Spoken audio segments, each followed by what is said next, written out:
अब आप credit card का इस्तेमाल बिल पेमेंट के लिए नहीं कर पाएंगे। रिजर्व बैंक ऑफ इंडिया ने दिया नया नियम, 8 बैंकों ने किया पालन, कई बड़े बैंक पीछे। 1 जुलाई 2024 से लागू होने जा रही है नया नियम। तो क्या आप तैयार हैं? विशेष जानकारी से पहले once again very very good morning to you all. मैं विकास कुमार सिंह अपने channel bank and fin info के साथ आपके सामने फिर से हाजिर हूँ। और आज के सेशन का डेट 23 जून 2024 है। अगर आपने चैनल को सब्सक्राइब नहीं किया है तो तुरंत कर लें। अगर आप भी क्रेडिट कार्ड का इस्तेमाल करते हैं तो फिर ये खबर आपके लिए खास है। दरअसल 7 दिन बाद यानी 1 जुलाई 2024 से क्रेडिट कार्ड पेमेंट से जुड़े बदलाव लागू होने जा रही है। इसके बाद कुछ पेमेंट प्लेटफॉर्म के जरिए बिल पेमेंट में परेशानी पेश आ सकती है। इसमें क्रेडिट, फोन पे, बिल डेक जैसे कुछ फिनटेक शामिल हैं। तो आइए जानते हैं कि भारतीय रिजर्व बैंक ने ऐसा क्या बदलाव किया है और यूजर्स के ऊपर क्या असर पड़ेगा। जुलाई की पहली तारीख से लागू होगा नियम। जून का महीना खत्म होने वाला है और हफ्ते भर बाद जुलाई का महीना शुरू हो जाएगा। इस बीच हर एक महीने की तरह अगले महीने भी देश में कुछ बड़े बदलाव होने जाने को हैं और इसमें एक बड़ा चेंज क्रेडिट कार्ड से किए जाने वाले बिल पेमेंट से जुड़ा है। रिपोर्ट के मुताबिक रिजर्व बैंक ऑफ इंडिया के नए रेगुलेशन के मुताबिक 1 जुलाई से सभी credit card bill payment Bharat bill payment system यानी BBPS के जरिए किए जाने चाहिए। इसके बाद से सभी को भारत बिल पेमेंट सिस्टम के माध्यम से ही बिल करनी होगी। 8 बैंकों ने किया पालन, कई बड़े बैंक पीछे। केंद्रीय बैंक द्वारा तय की गई डेडलाइन के बाद भी अब तक कई ऐसे बड़े बैंक हैं जिन्होंने नए बदलाव के तहत अपने रूल को चेंज नहीं किया है और इसमें HDFC बैंक और ICICI बैंक भी शामिल हैं। रिजर्व बैंक ऑफ इंडिया के नए रेगुलेशन के मुताबिक करीब 8 बैंकों ने अपने कदम आगे बढ़ाए हैं। इसमें SBI, bank of Baroda, Kotak Mahindra bank, federal bank शामिल हैं। कारण बस एक है, पेमेंट सिस्टम को और अधिक सुरक्षित करना लक्ष्य है। भारतीय रिजर्व बैंक द्वारा ये नया रेगुलेशन दरअसल पेमेंट की प्रक्रिया को सुव्यवस्थित करना और भारत के पेमेंट सिस्टम को और सुरक्षित करने के उद्देश्य से लाया गया है। National payment corporation of India NPCI के साथ मिलकर BBPS ने अलग अलग पेमेंट सर्विसेज के लिए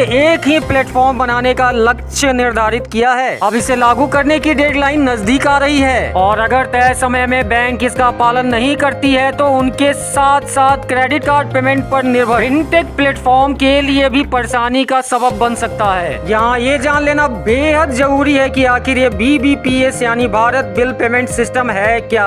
तो बता दें कि ये बिल पेमेंट सिस्टम एक ऐसी इंटीग्रेटेड सिस्टम है जो ग्राहकों को ऑनलाइन बिल पेमेंट सिस्टम मुहैया कराता है। भारत बिल पे एक ऐसा इंटरफेस है जो फोन पे, क्रेडिट समेत अन्य फिनटेक प्लेटफॉर्म पर मौजूद है और इसके माध्यम से अलग अलग के बजाय एक ही प्लेटफॉर्म पर सभी तरह के क्रेडिट कार्ड बिल पेमेंट किए जा सकते हैं। तो अब सीधा है कि आप सिर्फ एक ही BBPS की सहायता से अपने क्रेडिट कार्ड के इस्तेमाल के द्वारा बिल पेमेंट कर पाएंगे।